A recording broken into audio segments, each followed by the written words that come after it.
Hola nuevamente y bienvenidos a una nueva lección del curso de Introducción a Python. Llegamos a la sección final del curso, que es programación orientada a objetos.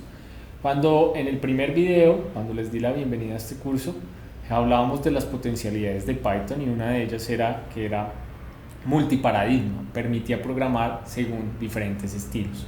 Ya vimos, aun cuando no lo habíamos especificado antes, diferentes estilos de programación. Vimos programación estructurada, que se basaba básicamente en estructuras de selección y estructuras recurrentes, que se basaban particularmente en estructuras de control de flujo, como los if o como los ciclos, como los while y for, que me permitían grandes funcionalidades. También vimos algo de programación funcional, utilizando funciones, empaquetando fragmentos de códigos en funciones para poder reutilizarlas después de una forma modular. Ahora vamos a ver un paradigma que probablemente sea el más utilizado actualmente, que es programación orientada a objetos, donde pues básicamente tratamos de modelar las cosas más cercanas a la realidad, ¿sí? Tal como nosotros las percibimos en la realidad. Entonces, en la programación orientada a objetos es una forma especial de programar y, como les mencioné, es más cercana a cómo expresaríamos o describiríamos cosas que suceden en la vida real. Por lo tanto, el código que se produce bajo este paradigma es muy fácil de entender y adicionalmente es altamente reutilizable. Y esas son las potencialidades por las cuales este paradigma es preferido sobre otros cuando se desarrollan aplicaciones. ¿Listo? Entonces, en programación orientada a objetos hay que dejar dos conceptos muy claros. El primero es el concepto de objeto y el segundo es el concepto de clase. Entonces, toda la programación que nosotros hagamos bajo este paradigma se va a basar en esos dos conceptos, objetos y clases. ¿Listo? Entonces, ¿qué es un objeto? Pensemos en cosas de la vida real. Por ejemplo, entidades como los carros, los aviones, las personas o edificios o cosas más cercanas. Por ejemplo, su computador es una entidad, su keyboard es una entidad, su pantalla es una entidad, ¿sí? Entonces pensemos en una entidad muy cercana a nosotros, por ejemplo los carros. Esa entidad carros vamos a llamar atributos, a las características que le podemos atribuir a esa entidad particular. Independientemente del tipo de carro, cualquier carro tiene los siguientes atributos: una marca, puede ser Ford, puede ser Nissan, puede ser Toyota, etc. Un color, el color del carro, una velocidad máxima que alcanza y si es de gasolina o eléctrico. Definamos ese conjunto de atributos mínimo que definen a una entidad de carro. Aparte, esa entidad de carro tiene algunos comportamientos.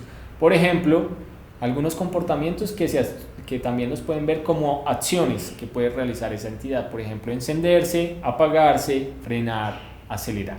¿Listo? Entonces, es muy importante, si nosotros somos capaces de describir nuestro problema en términos de entidades, donde una entidad está compuesta por atributos y acciones, nosotros somos capaces ya de identificar somos capaces de representar esas entidades como elementos de programación, y vamos a llamar esos elementos de programación objetos. Entonces, cuando estemos programando una entidad, tratando de representar esa entidad en un lenguaje bajo el paradigma de programación orientada a objetos, la vamos a llamar objetos.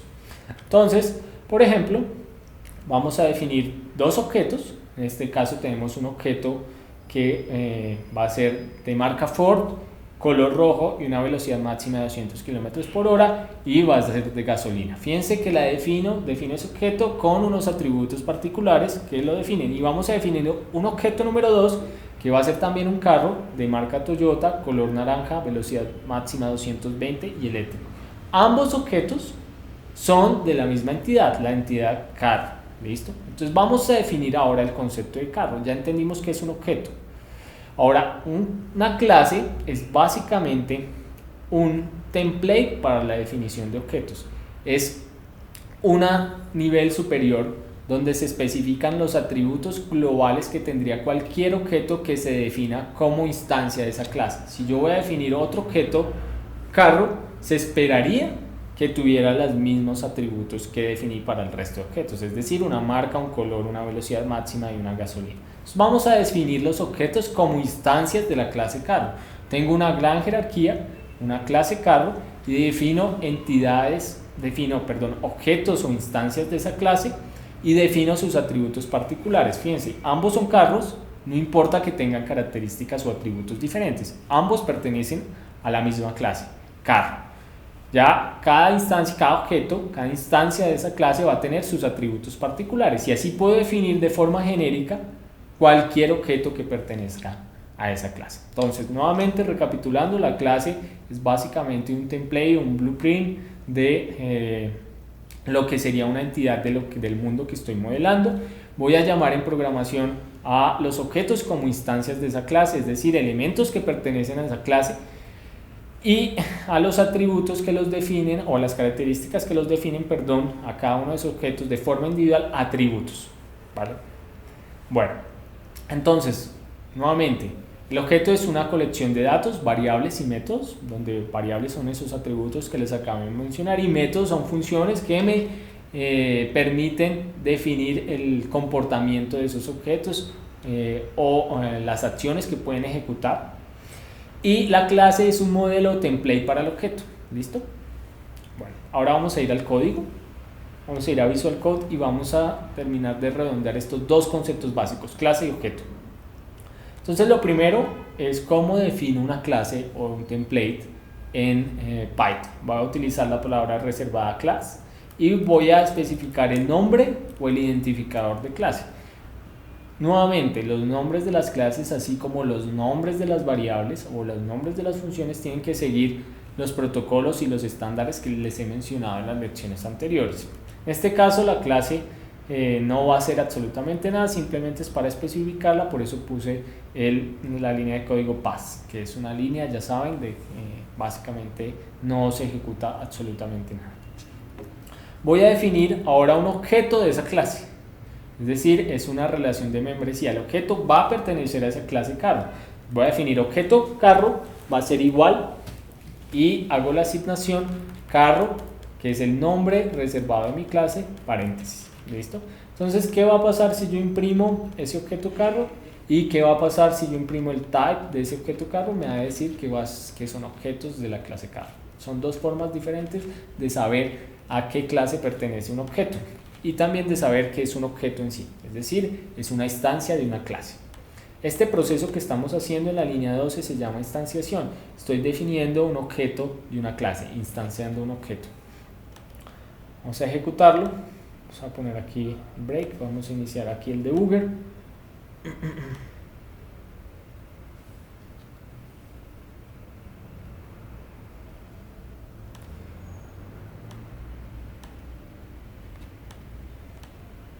Listo, ya definí mi clase, creo un objeto de esa clase, una instancia de esa clase. Cuando haga el print del objeto carro me está diciendo que es un objeto de la clase carro, y cuando imprima el type me dice que es otra forma de decirlo, que es un objeto de la clase carro. Bueno, ahora que ya entendemos cómo hacer la definición de una clase y cómo hacer la construcción o crear un objeto que pertenece a esa clase, lo siguiente es ver cómo podemos crearles atributos. Realmente está la potencialidad de la programación orientada a objetos, tratar de definir atributos que pueden aplicar a cualquier objeto, instancia de esa clase, y métodos que definen comportamientos o acciones que pueden ejecutar esos objetos. Entonces, podemos definir atributos dinámicos, aunque no es una buena práctica. Un atributo dinámico es aquel que se define en tiempo de ejecución, no está por defecto instanciado en la clase. Fíjense que la clase no tiene ninguna definición de atributo, pero yo puedo definirles en tiempo de ejecución. Eso es una definición dinámica, y yo voy a definir dos atributos, color y marca, y a cada uno le voy a asignar un valor en particular. Lo interesante es que yo después puedo adquirir o acceder a esos datos utilizando pues el nombre de mi objeto punto el nombre del atributo que acabé de definir. Vamos a ejecutarlo.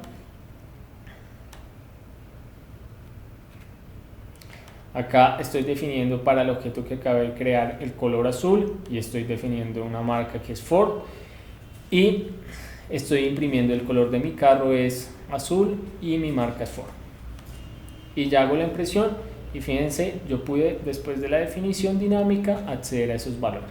Bueno, esto en general no es una buena práctica, como les mencioné anteriormente, porque no estoy garantizando que todos los objetos que vaya a definir de esa clase van a tener esos atributos, color y marca. Entonces la forma de hacer o de lograr que todos los objetos que yo cree de esa clase tengan necesariamente, obligatoriamente esos atributos son con atributos de clase. Son atributos que se definen en la definición de la clase. Entonces voy a crear la clase carro, voy a crearlo con dos atributos, color y marca. Cualquier objeto que yo defina de la clase carro 2 van a tener esos dos atributos, color y marca. Voy a definir un nuevo objeto, carro 2, va a tener por defecto los valores vacío para color y vacío para marca, por lo tanto cuando lo imprime van a aparecer vacíos, color y marca efectivamente, pero yo los puedo asignar posteriormente. Lo interesante aquí, lo importante aquí es que cualquier objeto que defina de la clase carro 2 va a tener esos dos atributos, por lo tanto los podría acceder sin que se genere ningún error de ejecución. Voy aquí a objeto carro color, le voy a asignar el valor de rojo, y objeto carro 2 marca, le voy a asignar el valor de Nissan y voy a imprimir los valores. Entonces, valores atributos del objeto ahora son rojo y marca Nissan. Entonces, ya por un lado definimos una clase, definimos objetos que pertenecen a esa clase, les definimos unos atributos. Ahora nos falta ver cómo se definen métodos para esas clases y los objetos que van a pertenecer a esas clases. Entonces, los métodos son básicamente funciones que están embebidas dentro de la definición de la clase. Voy a crear una nueva clase que va a ser carro 3. Voy a crear los mismos atributos, color y marca. Voy a adicionar uno nuevo que va a ser encendido. Va a ser igual a false. Inicialmente los objetos pertenecientes a esta clase van a tener este atributo en false. Y voy a definir un pequeño método. Se hace exactamente igual que lo hicimos con como definíamos las funciones con def, y el método pues básicamente lo vamos a llamar encender, que va a transformar este atributo en true. Ese va a ser únicamente su funcionamiento. Voy a enviarle la palabra reservada self, que hace referencia al mismo objeto, es decir, yo dentro del método voy a poder acceder a los atributos del objeto desde el cual estoy invocando este método. Se llama el envío de los parámetros o de los atributos que tiene el mismo objeto que desde el cual estoy invocando el método. Entonces voy a definir encender y lo que voy a hacer es que el objeto desde el cual estoy invocando este método le voy a cambiar el valor de su atributo encendido igual a true. Ahora voy a definir un método que es apagado. Nuevamente requiero también que poder acceder al mismo objeto desde el cual está siendo invocado el método para poder modificar de ese objeto self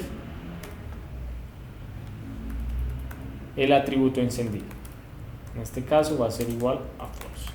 Entonces encendido y apagado. Vamos a crear ahora un objeto, va a ser el objeto 3, que va a ser en este caso de la clase carro 3, y lo que voy a hacer es básicamente llamar, en este caso ya se pueden encontrar los dos métodos, apagado y encendido. Voy a llamar al método apagado, voy a imprimir después encendido, Voy a imprimir antes el valor del objeto, el atributo del objeto encendido.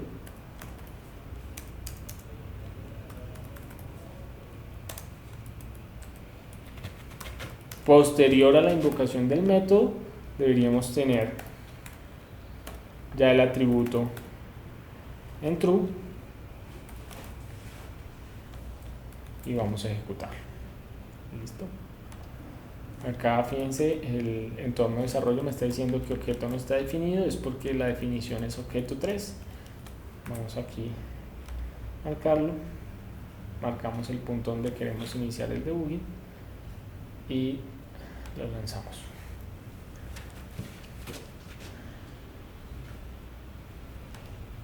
Listo.